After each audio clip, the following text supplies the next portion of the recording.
¿Cómo están? Bienvenidos a este curso de modalidad virtual de Fundamentos de la Doctrina Social de la Iglesia.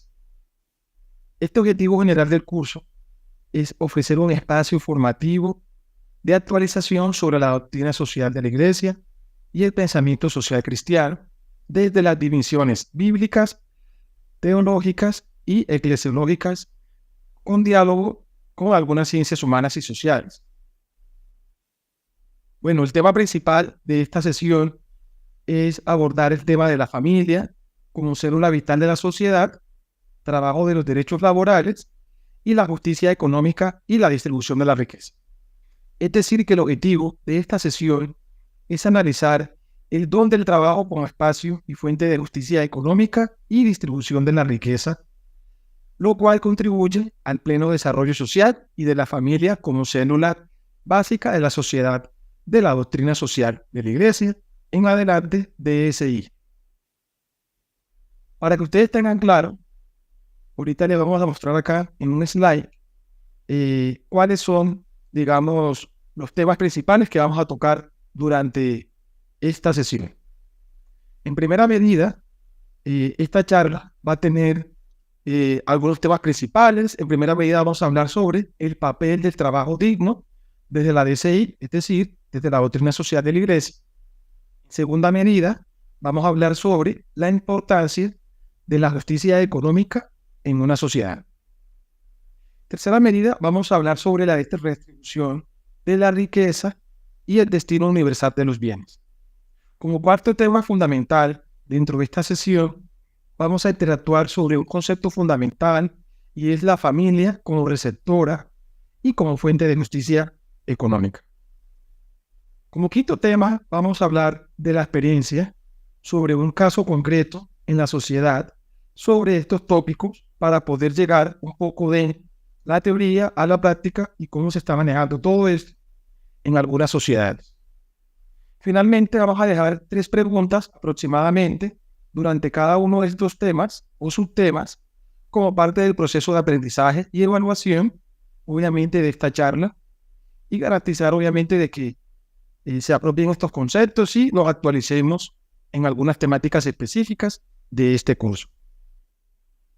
Bueno, me presento, yo lo voy a acompañar en esta sesión. Mi nombre es José Rafael Suárez Rubio, soy voluntario y colaborador de IPASDE en Bogotá, de la Universidad Santo Tomás, en la sede de Bogotá.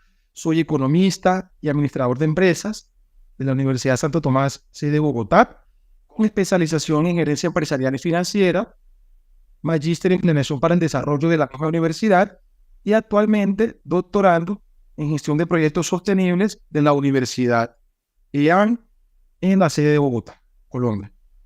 Mi experiencia abarca un amplio conocimiento en el análisis y rediseño de procesos estratégicos en organizaciones públicas y privadas, centrándome básicamente en la identificación y valoración de posibles eventos potenciales de riesgo para obviamente convertirlos en oportunidades de mejora, optimizando y estandarizando procesos. Mi conocimiento se extiende a la formulación y seguimiento de políticas públicas, evaluando los componentes nacionales e internacionales que sustentan el desarrollo integral, buscando la visibilización y fortalecimiento y transferencia de los mismos. Mi perfil se distingue por ser práctico con habilidades excepcionales, con relaciones interpersonales, gestión y optimización de procesos, y un relacionamiento positivo con equipos de trabajo. Mi capacidad de adaptabilidad y manejo de situaciones complejas se refleja en la gestión exitosa de algunos proyectos. Además, cuento con destrezas para diseñar planes de acción estratégica y liderar procesos de mejora. Mi habilidad en la comunicación, tanto verbal como escrita, obviamente, ya en el tema del doctorado, pues ya he profundizado un poco y mi enfoque, obviamente, ya se ha integralizado un poco más. En el ámbito docente e investigativo, pues llevo una experiencia, obviamente, y una pasión dentro del desarrollo integral de algunas clases que estoy dictando y de algunos semilleros de investigación que actualmente llevo dentro del Instituto de Paz y Desarrollo. Como voluntario, me he comprometido en diseñar y estimular, obviamente, implementar y brindar apoyo innovador, traducido, obviamente, eso en el fomento de un pensamiento crítico y la aplicación práctica de conceptos y la investigación científica. Digamos que particularmente este es mi perfil. Quería presentarme antes de iniciar esta charla o esta sesión de actualización, del curso de actualización, para que obviamente tengamos claro pues este tema. Bueno, entonces continuemos. La conferencia obviamente, como les comenté anteriormente, es sobre la relación entre la familia, trabajo y distribución de la riqueza. En primera medida, como les comenté anteriormente, vamos a hablar sobre el papel del trabajo digno dentro de la doctrina social de la Iglesia, DSI. Bueno, la doctrina social de la Iglesia, DSI, en adelante, pone un fuerte énfasis dentro del trabajo digno como pilar fundamental para la realización del ser humano en la construcción de una sociedad justa. Según la DSI, el trabajo no es solo un medio para ganarse la vida, sino una forma de participación en la creación de Dios. El trabajo digno debe respetar la dignidad del trabajador, proporcionar una remuneración justa y condiciones laborales adecuadas. Es por eso que este curso es esencial para que nosotros entendamos el desarrollo integral de la persona, ya que contribuye al bienestar material y emocional. Bueno, y no solo emocional, también espiritual de las familias y la sociedad en general. Es decir, que la doctrina social de la Iglesia ha desarrollado una profunda reflexión sobre el trabajo, la dignidad del trabajador y su importancia en la construcción de una sociedad justa. ¿Todo esto para qué? Para que nosotros entendamos plenamente este concepto, que es esencial revisar documentos claves, conceptos centrales y autores más relevantes en esta área. Algunos conceptos claves que nosotros tenemos dentro del marco del trabajo digno en la doctrina social de la Iglesia, en primera medida vamos a hablar sobre la dignidad del trabajador y del trabajo. La DSI subraya que el trabajo es una dimensión fundamental de la existencia humana. Y obviamente el trabajo o la dignidad del trabajo no reside solo en la producción de bienes y servicios, como lo hemos visto históricamente dentro de la línea histórica que tiene, por ejemplo, el manejo lineal que daba la economía, sino un hecho más profundo en donde podemos nosotros determinar de que es una actividad inherente a la persona, a través de la cual se realiza y se integra esa persona en la comunidad o en las comunidades y en una sociedad. Es importante acá citar, por ejemplo, al Papa Juan Pablo II en su encíclica en 1981, donde él destacaba que el trabajo es un bien del hombre, es un bien de su humanidad, porque mediante el trabajo el hombre no solo transforma la naturaleza, adaptándola a sus propias necesidades, sino que también realiza en sí mismo, o se realiza a sí mismo como hombre, y en este sentido se hace más hombre. Eso nos decía el Papa Juan Pablo II. La DSI subraya que el trabajo no es simplemente un medio de subsistencia, como algunas sociedades de pronto lo interpretan de esa manera, sino que es algo más profundo y hace referencia a una expresión de la dignidad inherente al ser humano, como lo dije anteriormente, y una forma de contribuir al bien común. Llegamos a ese bien común donde hay unos autores relevantes en la ciencia, que han sido, por ejemplo, algunos autores premios Nobel de Economía, como Amartya Sen, que nos hablan de que complementa esta visión al destacar que el trabajo no solo provee ingresos, sino que también empodera a las personas, permitiéndoles realizar sus potencialidades y participar activamente en una sociedad. Eso nos lo dijo Amartya Sen, premio Nobel de Economía. Hay un segundo concepto clave que hace referencia a la remuneración justa. Y un aspecto fundamental, ¿sí?, central del trabajo digno es la remuneración justa. ¿Sí? O tenemos incluso un desequilibrio y hay un tema de investigación muy importante que nosotros podemos tomar como referencia para profundizar y investigar algunos temas, por ejemplo, como la inequidad, por ejemplo, de salarios dentro de algunas ciencias o de algunas profesiones. Pero en ese caso, volviendo acá a lo que nos decía la DSI, ellos insisten en que el salario debe ser suficiente para que los trabajadores puedan mantener a sus familias y llevar una vida digna. Eso nos lo ha dicho la DCI a través de la historia.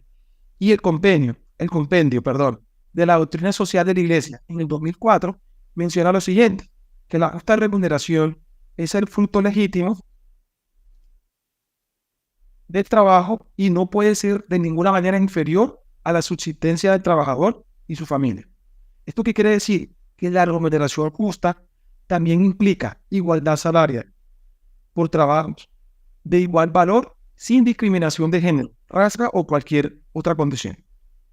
En ese orden de ideas, la DCI defiende una remuneración justa y condiciones laborales dignas como esenciales para el trabajo digno.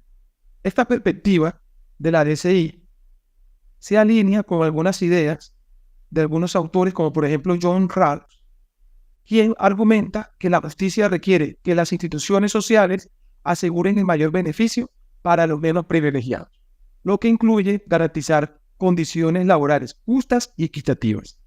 Y hay una correlación entre algunos personajes de la DCI y algunos, digamos, referentes de la ciencia económicas, como por ejemplo John Rawls.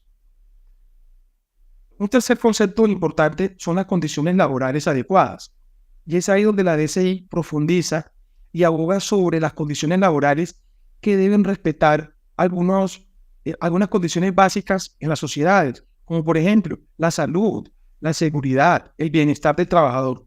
Todo esto incluye el derecho de descansos adecuados, vacaciones pagadas y un ambiente de trabajo seguro. Todo esto, digamos, son algunos factores en donde la DCI siempre ha abogado a lo largo de la historia, y es por eso que, por ejemplo, el Papa León XIII ya defendía desde incluso finalizando el siglo XIX, el siglo XVIII, ya defendía las condiciones laborales que deben ser protegidas a los seres humanos por la salud y la moral de los trabajadores. Eso lo hablaron en 1891 el Papa León XIII. Y es ahí donde la DCI aboga por una remuneración justa en condiciones laborales dignas, que respeten la dignidad del trabajador. Y esta idea de la DCI se alinea con las teorías de la justicia de John Rawls, quien enfatiza la importancia de garantizar condiciones equitativas en todos los miembros de la sociedad.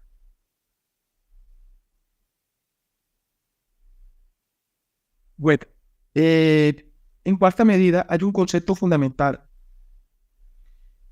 para seguir acá en este primer tema, y es la participación y solidaridad. La DCI promueve la participación de los trabajadores en las decisiones que afectan su trabajo y su comunidad laboral. ¿Esto qué quiere decir? Que esto se relaciona con un principio de subsidiariedad, donde las decisiones deben ser tomadas al nivel más cercano de los afectados por ellas. Es decir, que la solidaridad es otro principio muy fundamental, el cual requiere que se promueva el bien común y se protejan todos los derechos de los trabajadores, especialmente a los más vulnerables. Eso es lo que nos dice la DCI. Ahora bien, tanto la DCI como teóricos seculares, como Robert Nozick, reconocen que la importancia de la participación y la solidaridad dentro del ámbito laboral es vital, y es ahí donde la DCI siempre ha promovido durante la historia la participación de los trabajadores dentro de la toma de decisiones relacionadas con su trabajo, mientras que Nozick aboga por algunas formas de organización social que fomenten y apoyen la cooperación voluntaria y el respeto mutuo entre individuos. Por último, para cerrar este primer tema, es vital que nosotros hablemos sobre una relación y dos conceptos fundamentales que tienen una alta correlación, por llamarlo de esta manera, y es el trabajo y la familia. Desde la DCI se ha considerado a lo largo de la historia que el trabajo debe permitir a los trabajadores atender adecuadamente sus responsabilidades familiares. ¿Sí? Esto digamos que viene, digamos, considerándose dentro del Concilio Vaticano número 2, que subraya que el trabajo debe ordenarse de manera que, sin perjudicar la dignidad del hombre, favorezca la vida familiar, social y cultural dentro del trabajador. Es decir, que ambas visiones concuerdan en que el trabajo, Cuando me refiero a ambas visiones, quiere decir visiones, digamos, tanto de la DCI como de algunos, digamos, ilustrados en la materia. Ambas visiones concuerdan en que el trabajo debe permitir que los trabajadores cumplan todas sus responsabilidades familiares, y es ahí donde la DCI subraya la importancia que el trabajo no obstaculice la vida familiar. Eso es un tema que vemos hoy en día en estas sociedades. Mientras que los teóricos, como por ejemplo John Rawls, argumentan que las políticas laborales y económicas deben diseñarse de manera tal que se promueva el bienestar de todas las familias, especialmente de las más vulnerables. Vemos que se van alineando con algunos pensadores sobre el tema y algunos teóricos, en donde obviamente todo lo que nos ha, digamos, mostrado durante la historia la DCI se alinea con lo que nos dicen algunos pensadores en materia del trabajo digno. ¿Listo? En esta primera sesión mencionamos algunos autores importantes, algunos documentos claves. Mencionamos autores como, por ejemplo, el Papa León XIII, que hablaba de su encíclica Rerum Novarum en 1891, en donde se centraba básicamente en la cuestión social y los derechos de los trabajadores. Todo en respuesta de las condiciones de la Revolución Industrial. Recordemos, obviamente, que finalizando 1891, más o menos estábamos en esa época de la primera Revolución Industrial, y ese documento, el Rerum Novarum, es fundamental porque establece la base de la enseñanza social católica sobre el trabajo, los derechos laborales y la justicia social.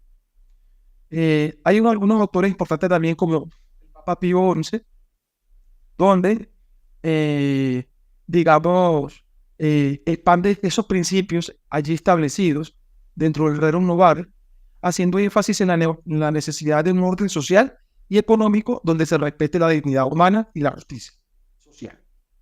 Cuando ya llegamos a Juan Pablo XXIII, en el Mater et Magistra, en 1961, él aborda la cuestión social en cuanto al contexto del desarrollo y la economía global.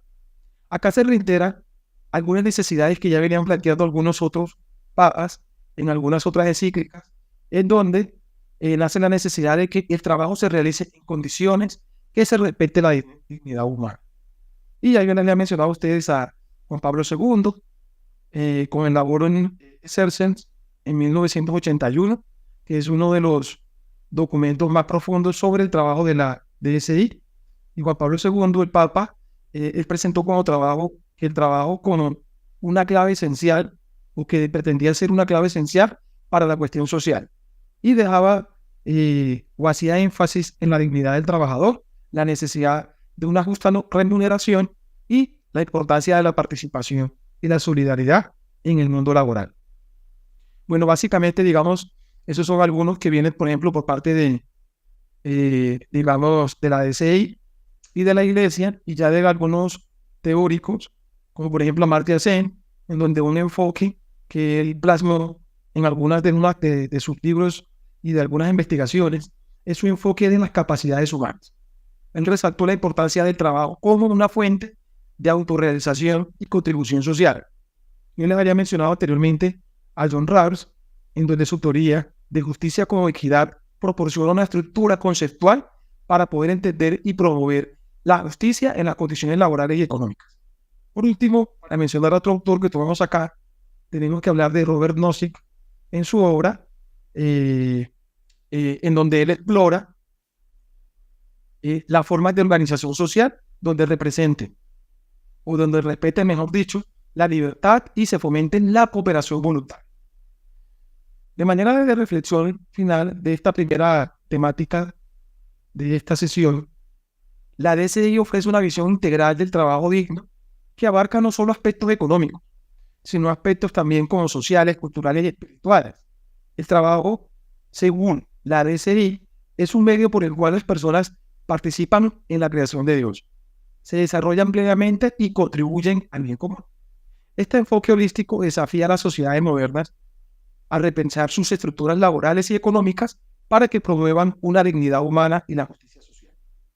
Integrar estas enseñanzas de la DCI con las perspectivas de otros autores, como lo vimos anteriormente, no solo nos permite obtener una comprensión más holística del trabajo digno y su papel en la construcción de una sociedad justa. En síntesis, esto nos desafía a diseñar políticas laborales y económicas que respeten la dignidad humana, promuevan la participación, la solidaridad y reconozcan el valor intrínseco del trabajo en la realización humana. Eso es vital dentro de la primera parte del trabajo digno. En este slide que les voy a mostrar acá, vamos a ver unas preguntas de esta primera sesión, en donde en primera medida, como primera pregunta, tenemos cómo puede el concepto de trabajo digno, según la DCI, influir en las políticas laborales actuales. ¿Qué medidas concretas se pueden tomar para asegurar una redistribución justa en la riqueza en nuestra sociedad? Etcétera, etcétera, etcétera. Yo les invito a que ustedes reflexionen con estas preguntas que aparecen acá, para que ustedes puedan reflexionar y puedan conocer qué medidas específicas pueden tomarse en materia de justicia laboral, y obviamente que existe una relación entre el trabajo digno y obviamente todo lo que nosotros tenemos que gozar con nuestras familias desde esa perspectiva, tanto de la DCI como algunos enfoques seculares como el de Amartya Sen sobre las capacidades humanas.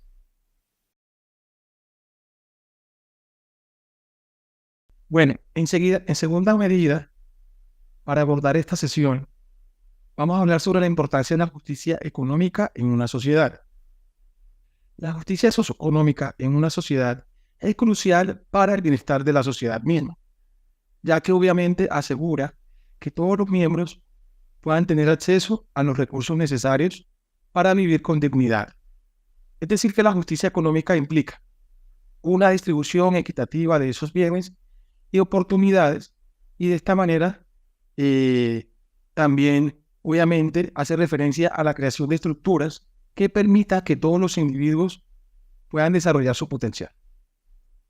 La falta de justicia económica conduce a ciertas variables importantes, como por ejemplo la exclusión social, la pobreza y la desigualdad. Hay muchos estudios donde se ha demostrado una alta correlación entre estas variables con la falta de justicia económica, lo que erosiona de manera significativa todo el tejido social y mina la cohesión y la estabilidad de las comunidades. Es por eso que la justicia económica es un concepto central desde el punto de vista de la doctrina social de la Iglesia y se considera fundamental para el bienestar integral de una sociedad. Este concepto no solo se limita a esa distribución equitativa de los recursos materiales, sino también incluye la creación de estructuras que permitan a todos los individuos desarrollar su potencial humano. Es ahí donde la justicia económica juega un papel fundamental, porque promueve la inclusión, reduce la pobreza, combate la desigualdad y obviamente contribuye a una sociedad más cohesionada y estable. Hay unos conceptos claves que debemos determinar en materia de justicia económica desde el punto de vista de la doctrina social de la Iglesia. En primera medida, hay un destino universal de los bienes, y la DCI sostiene que los bienes de la creación están destinados para beneficiar a toda la humanidad. Según el Papa Juan Pablo II, en su encíclica, en 1991, nos dice lo siguiente, que Dios ha dado la tierra a toda la humanidad para su sustento de todos sus miembros, sin excluir ni privilegiar a nadie. Esta idea también se encuentra en resonancia con el trabajo del economista Amartya Sen, especialmente en su teoría de las capacidades, donde se sugiere que los recursos deben estar disponibles para todas las personas. Y de esa manera se puedan llevar, mejor dicho, una vida en donde se valore y tengan razones para valorar. En segunda medida, otro concepto clave es el bien común, en donde la DCI define el bien común como el conjunto de las condiciones de la vida social que hacen posible que las asociaciones y cada uno de sus miembros el logro más pleno y más fácil de la propia perfección. La justicia económica, por lo tanto, requiere que las políticas estructurales de una sociedad estén orientadas hacia la promoción del bien común. El filósofo John Rawls, ¿sí?, en su obra de la teoría de la justicia, en 1971, él introduce un concepto fundamental de justicia como equidad, en donde incluye el principio de diferencia, en donde las desigualdades son justificables solo si beneficia a los menos aventajados. Un concepto que se alinea con la promoción del bien común. Desde el punto de vista de la solidaridad, que es otra temática fundamental, de otro concepto clave de la justicia económica, este principio de solidaridad es fundamental porque sostiene que las decisiones deben ser tomadas a un nivel más cercano posible a los afectados por ellas. ¿Eso qué quiere decir? Que debe permitir la participación activa de las personas dentro de la vida económica y social. Y es ahí cuando la subsidiariedad promueve la justicia económica y asegura que las estructuras sociales y económicas respeten la autonomía y la dignidad de los individuos y algunas comunidades. Marta Nussbaum, que es la colaboradora frecuente de Amartya Sen, ella enfatiza en su trabajo la importancia de las condiciones sociales que permiten que las personas vivan sus vidas plenas y dignas, subrayando la necesidad de una justicia económica que incluya la promoción del bienestar integral. Es lo importante de esa correlación entre lo que nos dice la DCI con algunos teóricos. Como hicimos anteriormente en el tema número 1, vamos a hablar sobre algunos autores relevantes de este segundo tema. Sí, bueno, ya nosotros habíamos hablado de León XIII, del Papa también Pío XI, Juan Pablo XXIII, Pablo VI no lo habíamos hablado, y en 1967 Pablo VI, en su encíclica, abordó un tema crucial directamente sobre el desarrollo económico y la justicia. Pablo VI sostuvo que el desarrollo es el nuevo hombre o el nuevo nombre de la paz, y que la justicia económica global es esencial para la estabilidad y la paz mundial. Benedicto XVI, ¿sí? En Caritas in Veritate, en 2009, Benedicto XVI exploró sobre las dimensiones éticas y sociales de la economía, subrayando la necesidad de una economía que esté al servicio del ser humano y del desarrollo integral, no solo del crecimiento económico. A manera de reflexión, la justicia económica, desde la perspectiva de la DCI y los autores seculares, es fundamental para la construcción de una sociedad justa y equitativa, porque esto nos implica un compromiso vital con la distribución equitativa de los recursos, la promoción de un bien común, de la solidaridad que hablamos y el respeto de la dignidad humana. En la medida que una sociedad garantice todos estos principios, se puede contribuir directamente al bienestar integral de todos sus miembros, y esto nos ayuda ¿a qué? A fortalecer y cohesionar o fortalecer la cohesión social y asegurar una paz duradera. Miren que ya estamos hablando de paz duradera. Ya viene otro término fundamental en materia de integrando todos esos conceptos que estamos viendo en esta sesión. Hay unas preguntas orientadoras.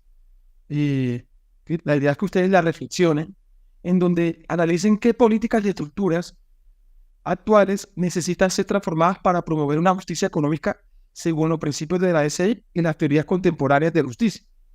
Yo los invito a que reflexionen sobre estas preguntas que salen acá en los slides para que interioricen esos temas y nosotros conozcamos en mayor medida cuál es el rol que puede jugar, por ejemplo, la educación en la promoción de la solidaridad y la justicia económica en nuestras sociedades.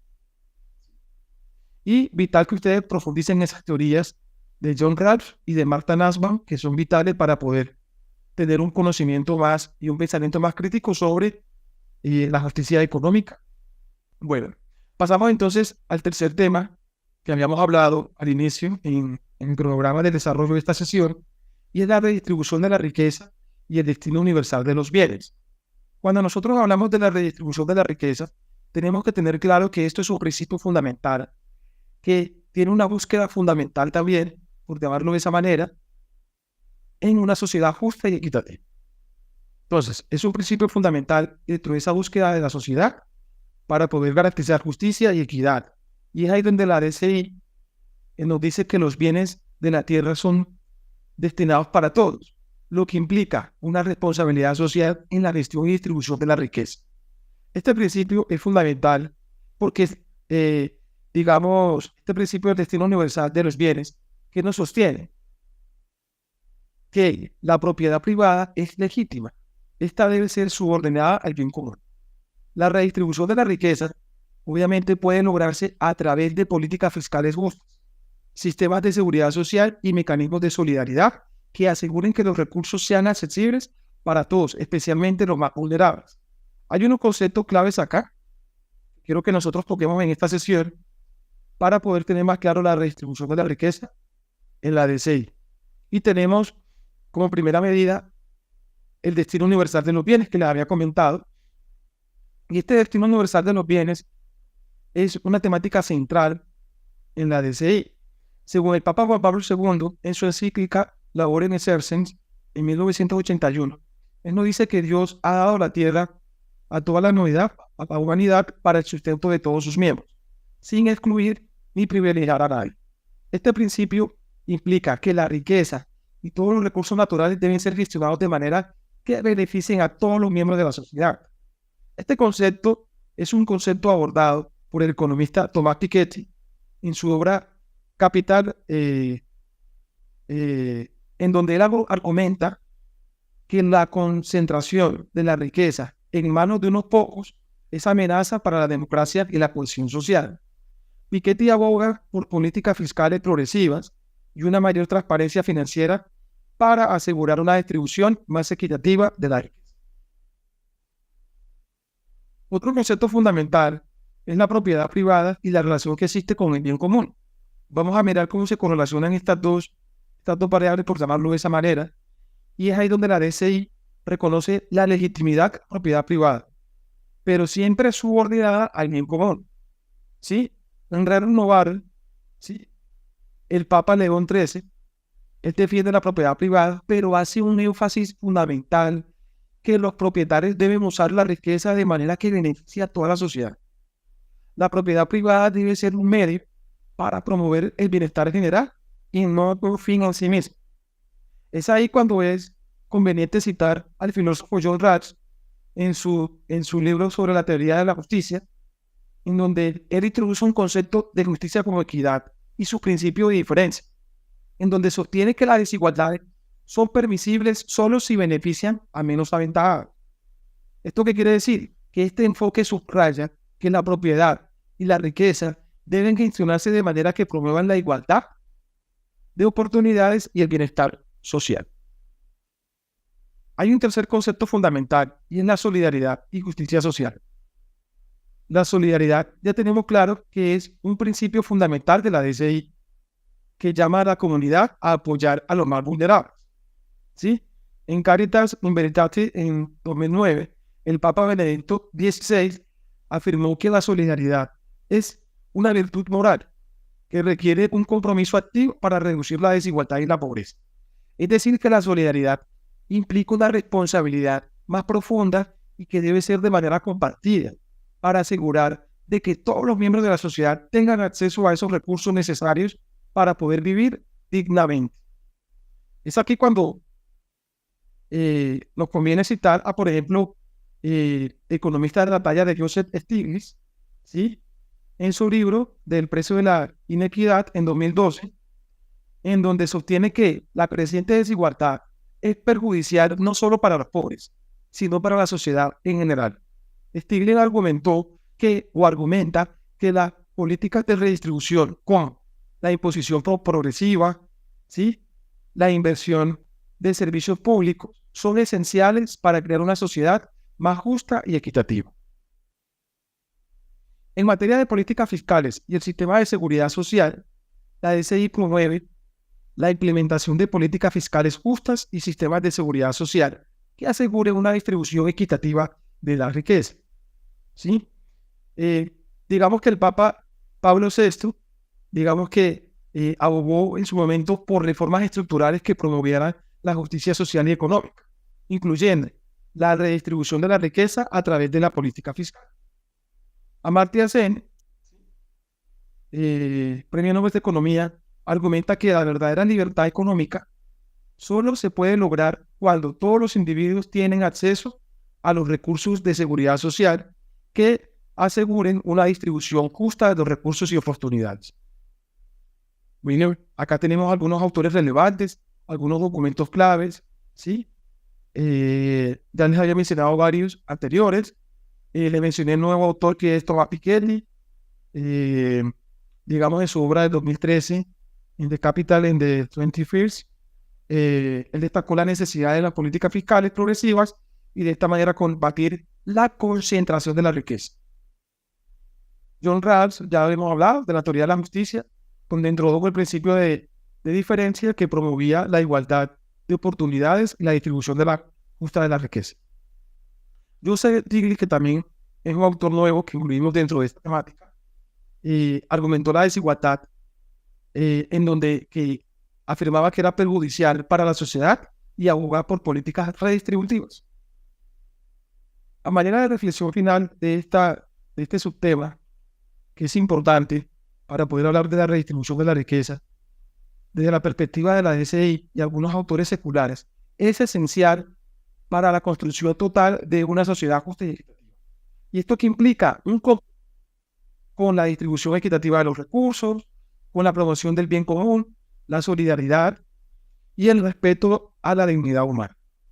En la medida en que la sociedad implemente estos principios, vamos a contribuir, o se va a contribuir, o se puede contribuir al bienestar integral de todos los miembros de una sociedad, fortaleciendo la cohesión social y asegurando una paz duradera.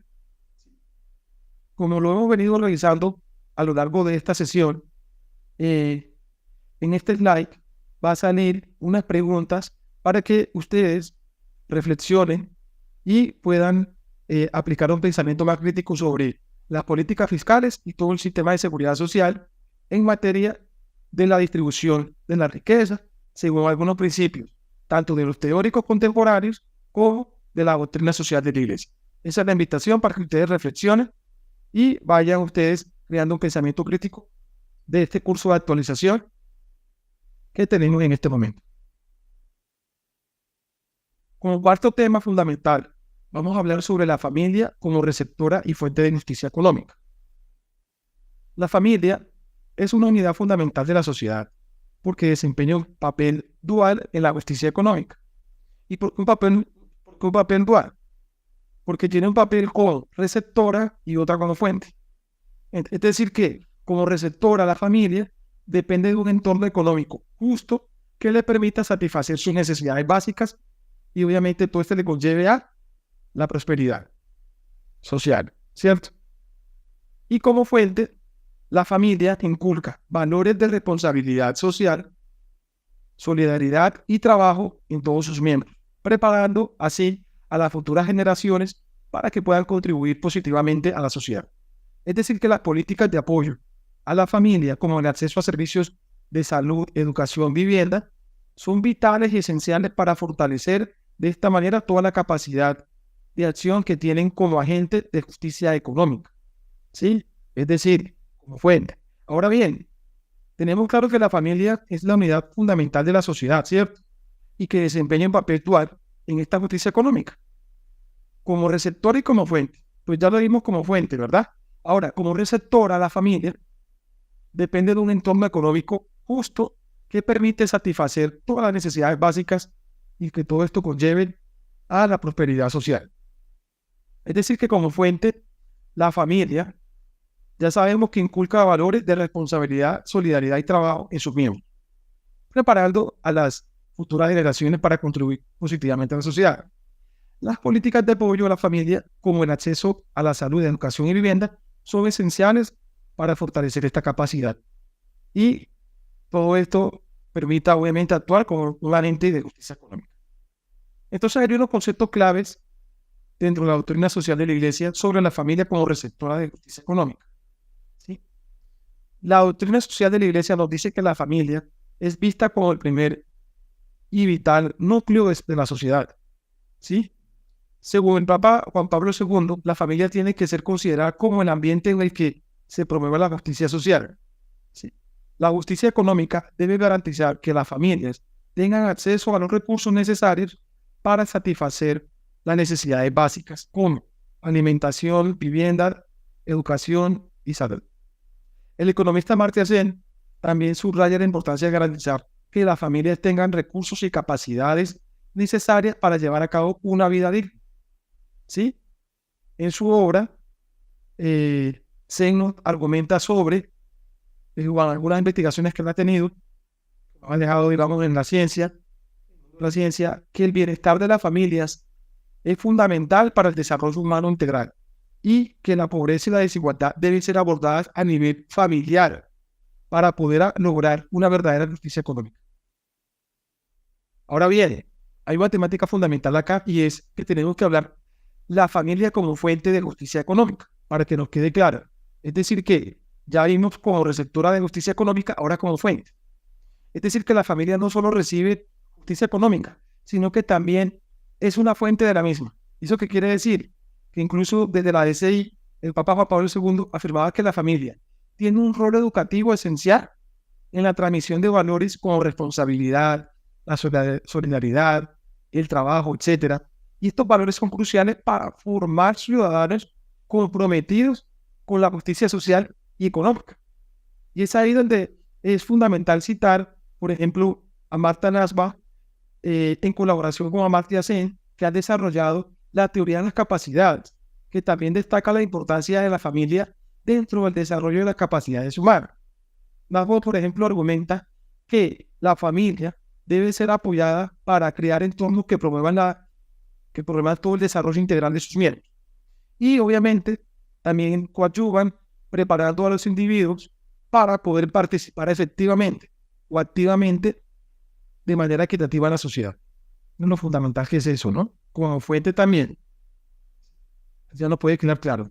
La familia actúa como fuente también y como receptora de justicia económica. Ahora bien, tenemos que hablar sobre algunas políticas de apoyo a la familia. Y es ahí donde la DCI, a lo largo de la historia, ha abogado por políticas que apoyen las familias o que apoyen a las familias y para que puedan cumplir todo su rol dual, que ya sabemos cuál es el rol dual, como receptora, ¿cierto? Que es un rol, y el otro como fuente de la justicia económica. En ese orden de ideas, ese apoyo a la familia para que puedan cumplir ese rol dual, digamos que en el 2013, el Papa Francisco, recién, digamos, comenzó su papado como tal, enfatizó sobre, o hizo énfasis, mejor dicho, sobre la necesidad de las políticas públicas y que éstas fortalezcan a las familias para que se asegure el acceso a servicios de salud, educación y vivienda. Es decir, que todas estas políticas no solo deben beneficiar a unas familias directamente, sino que también tienen un impacto positivo en la sociedad en general porque ayudan a promover la justicia económica. Y es ahí donde es vital citar al economista Joseph Stiglitz, ¿sí? En su libro o en su obra de El precio de la inequidad, en 2012, donde él destaca que las políticas de apoyo a la familia, como por ejemplo el acceso a servicios básicos, la protección social, son vitales para que puedan reducir la desigualdad y obviamente esto nos ayude a promover el bienestar social. Stiglitz argumenta que las inversiones en las familias son inversiones a futuro y a largo plazo y son inversiones en el futuro de la sociedad misma. Es decir, que ya que fortalece, o sea, ya aquí no solo se fortalece, digamos, solo la familia, sino que se fortalece la capacidad de futuras generaciones para contribuir al desarrollo económico y social. Perfecto.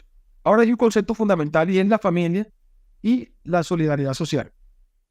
Ya sabemos que la solidaridad es un principio clave de la doctrina social de la Iglesia y la familia es el primer ámbito donde se practica y se enseña esta virtud, ¿sí? En Caritas in Veritate, en 2009, el Papa Benedicto XVI sostiene que la familia es el lugar fundamental donde se aprende y se vive la solidaridad, ¿sí? Y que luego de ahí ya comienzan a extenderse otras ramificaciones a la comunidad y a la sociedad en general. Pero todo inicia ahí en ese núcleo primario, por llamarlo de esa manera. Ahí es donde nace la solidaridad social. Y es ahí donde es vital citar a teóricos como John Rawls en la teoría de la justicia, donde él también destaca la importancia de la justicia familiar dentro de la estructura básica de una sociedad. John Rawls argumentó y argumenta que una sociedad justa debe asegurar que todas las familias tengan las oportunidades y recursos necesarios para que puedan desempeñar su papel fundamental en materia de educación y formación de ciudadanos justos y equitativos. Acá tenemos varios autores relevantes, nosotros ya lo hemos visto durante toda esta sesión. Tenemos el Papa Juan Pablo II, el Papa Francisco, acá salió ya enfatizando obviamente sobre la necesidad, haciendo énfasis en la necesidad de políticas públicas que fortalezcan a las familias y se promueva la justicia económica como tal. Amartya Sen, Martha Nussbaum, Joseph Stiglitz y John Rawls, que ya lo hemos mencionado anteriormente. A manera de reflexión, la familia es fundamental tanto como receptora como fuente de justicia económica, como lo hemos visto hace un rato, porque nos permite apoyar a las familias mediante políticas que aseguren el acceso de servicios esenciales, lo cual es súper crucial tenerlo claro, porque nos ayuda a promover una sociedad justa y equitativa. O sea, la combinación de estos principios, tanto de la DCI con las teorías de algunos autores que hemos mencionado, que nos proporcionan una comprensión integral de cómo fortalecer el rol de las familias dentro de la justicia económica, lo cual nos ayuda a contribuir al bienestar y desarrollo de toda la sociedad. Nuevamente, los invito para que en estos slides que aparecen acá, ustedes profundicen y reflexionen sobre algunas preguntas, ¿cierto?, dentro de este curso de actualización, para que ustedes determinen qué políticas públicas son más efectivas, cómo pueden las familias, a través de la educación, ¿cierto?, y digamos todo el tema de la transmisión de esos valores por generación a generación, todo esto puede contribuir a una mayor justicia económica en la sociedad. Eso es vital que ustedes lo tengan presente para que ustedes conozcan y se analicen cuáles pueden ser las mejores medidas que se puedan tomar, por ejemplo, dentro del sector público como el privado, para que se pueda garantizar que las familias tengan acceso a los recursos necesarios para vivir dignamente y promover una justicia económica. Son los temas que ustedes deben reflexionar, tenerlos muy claros, para que los tengan acá, como aparecen acá en este slide. Por último, y el quinto tema es vital, porque obviamente tenemos que hacer una hoja de ruta en donde nosotros no solo nos quedemos en lo teórico, miremos qué experiencia de casos exitosos hay en las sociedades actuales. Por ejemplo, el Grupo Mondragón en el País Vasco es un ejemplo notable de cómo se pueden implementar los principios de trabajo digno, justicia económica y redistribución de la riqueza. Esta iniciativa pues, comenzó a materializarse a partir de 1956, analicen, cuando nacen todo el tema de las misiones, todo el tema después de la Gran Depresión, bueno, etcétera, nacen todo el tema de las misiones, donde supuestamente nace el concepto de desarrollo, bueno, etcétera. Entonces, Mondragón es una cooperativa de trabajadores que opera bajo principios de democracia económica, solidaridad y participación. Todos los trabajadores son copropietarios y participan en la toma de decisiones y comparten ganancias de todo este modelo. Y este modelo que ha demostrado un modelo sostenible, exitoso y ayuda a proporcionar empleo digno, estable, es decir, que garantice una estabilidad económica y obviamente también tiene un objetivo claro de practicar y de tener una cohesión social en todos sus miembros y la comunidad en general. Este grupo Mondragón está ubicado en el País Vasco, ¿sí? Como les comentaba. Y digamos que ellos, obviamente, han implementado el principio de trabajo digno, justicia económica, redistribución de la riqueza. Ya les había dicho que fue fundado en 1956 y fue fundado por el sacerdote José María Arizmendarrieta. Sí, entonces, para profundizar en esta temática, pues Mondragón es una cooperativa, como les había dicho, que opera bajo estos principios, donde todos los trabajadores son copropietarios, bueno, etcétera, y comparten todas las ganancias. Este modelo ha demostrado ser sostenible y exitoso durante el tiempo. Y obviamente hay unos principios que lo vamos a determinar acá a continuación. Entonces, a nivel histórico, existen unos principios fundamentales de este caso, en donde es importante mencionar que Mondragón comenzó como una pequeña cooperativa industrial en la ciudad de Mondragón. Ya les había dicho que había sido fundada por José María Arizmendarrieta y un grupo de jóvenes trabajadores. Desde el inicio, la cooperativa adoptó principios de democracia económica y solidaridad.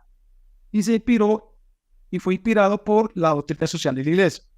Entonces, Arismendi veía que la cooperativa no la veía solo como una forma de mejorar las condiciones económicas de todos los miembros, sino también de cómo podría ser un miembro soporte, cómo podría ser un soporte para poder promover la justicia social y la dignidad humana. Digamos que ellos también tuvieron en cuenta, Mondragón, algunos principios de democracia económica y solidaridad. Y estos principios que rigen a Mondragón están en consonancia con los valores promovidos por la DCI, como el trabajo digno. Y es ahí donde Mondragón garantiza que todos los miembros de su comunidad tengan empleo digno y condiciones laborales justas. Este principio está en línea con la visión de la DCI, teniendo en cuenta que, digamos, de que el trabajo es una vocación y un medio para la realización personal y comunitaria. Ellos también nos hablan de la propiedad compartida. Dentro de esa propiedad compartida, todos los miembros son copropietarios de esa cooperativa. Es decir, que este modelo de propiedad compartida asegura que todos los beneficios económicos se distribuyan equitativamente entre todos los miembros, promoviendo de esta manera justicia económica y el bien común. También hablamos de una participación democrática. Las decisiones de Mondragón o en Mondragón se toman de manera democrática, como la participación de todos los miembros. Es decir, que este principio refleja la enseñanza de la DCI sobre la importancia de la participación activa en la vida económica y social. Hay un tema importante que hay que tenerlo presente dentro de este tema y es la solidaridad y la subsidiariedad. Y es ahí donde Mondragón es un ejemplo de práctica de solidaridad entre todos sus miembros y la comunidad local.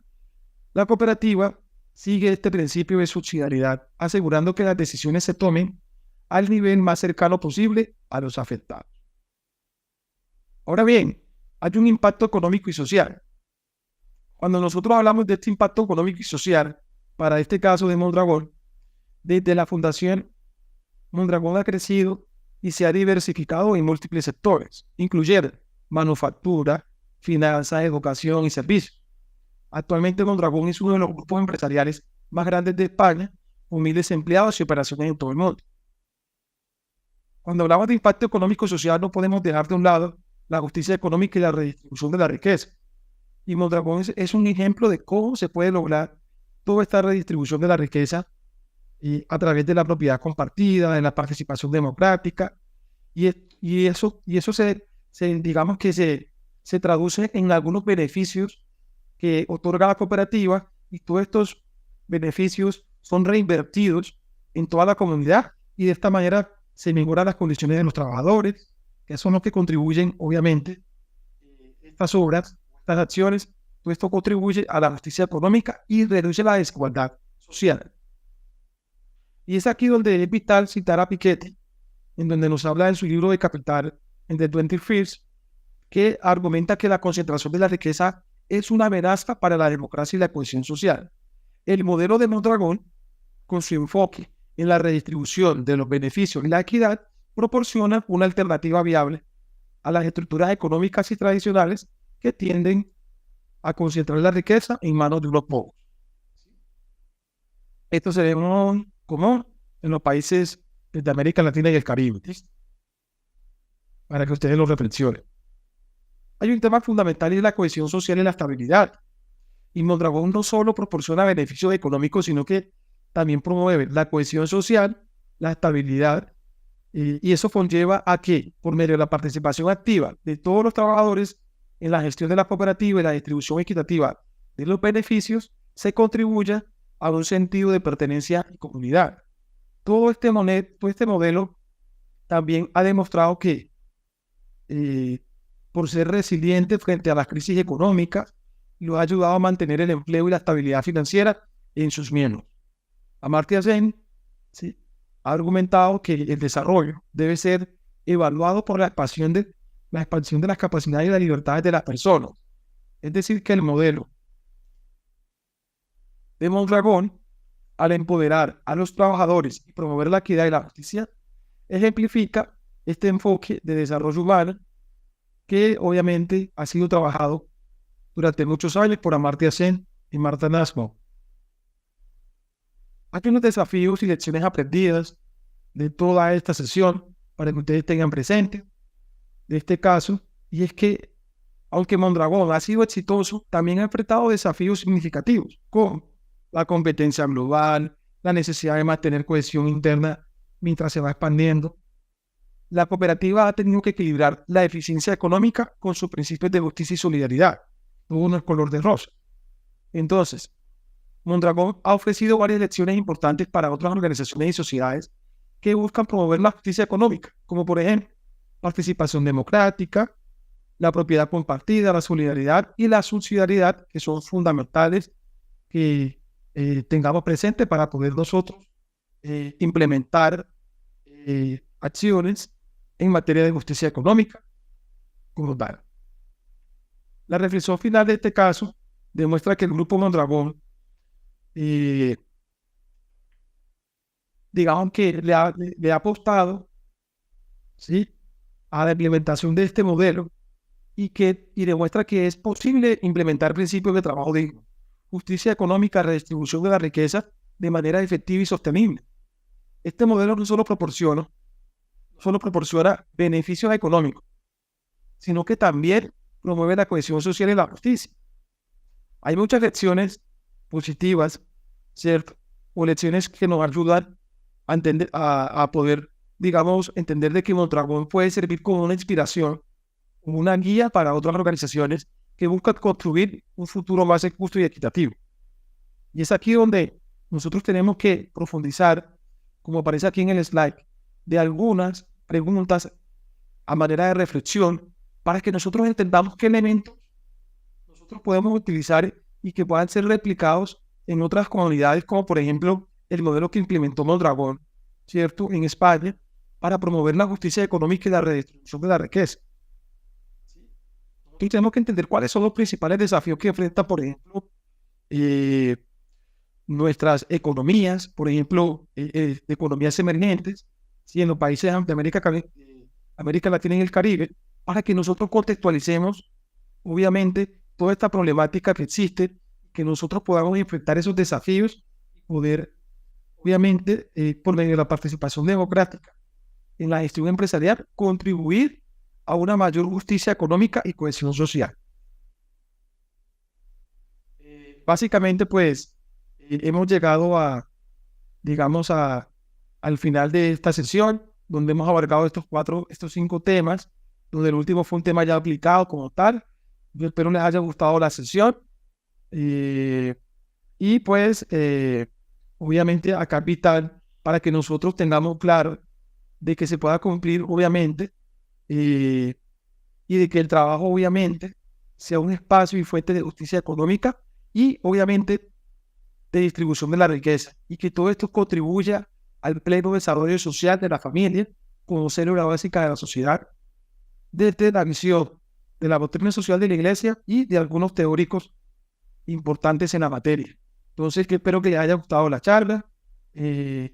Los ayudo a que reflexionen sobre estas preguntas que están acá en los slides durante toda la sesión. Yo sé que ustedes pueden ver este video en cualquier momento y espero que sea de su agrado y que obviamente espero que les haya dado las expectativas de esta sesión, de este curso de actualización. Muchas gracias y espero que nos encontremos en otra ocasión. Que estén muy bien. Santo Tutuba. Más allá de tus límites.